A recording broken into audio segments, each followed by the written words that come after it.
একা থাকতে শেখো। যে একাকিত্ব একদিন তোমাকে অভিশপ্ত ভাবতে বাধ্য করেছে, আজ সেই একাকিত্বকেই নিজের শক্তি হিসেবে অর্জন করো।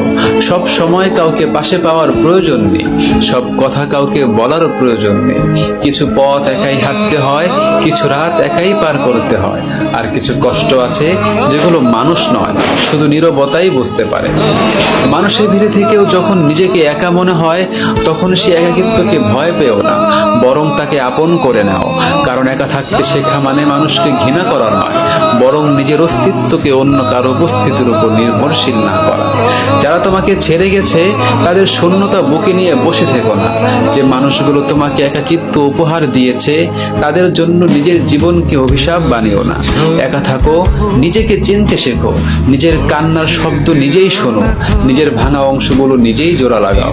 একদিন দেখবে যে একাকিত্বকে তুমি অভিশাপ ভেবেছিলে, সেটাই তোমার সবচেয়ে বড় অর্জন। কারণ তখন তুমি বুঝবে কাউকে ছাড়া বেঁচে থাকা কষ্টকর হতে পারে, কিন্তু অসম্ভব নয়।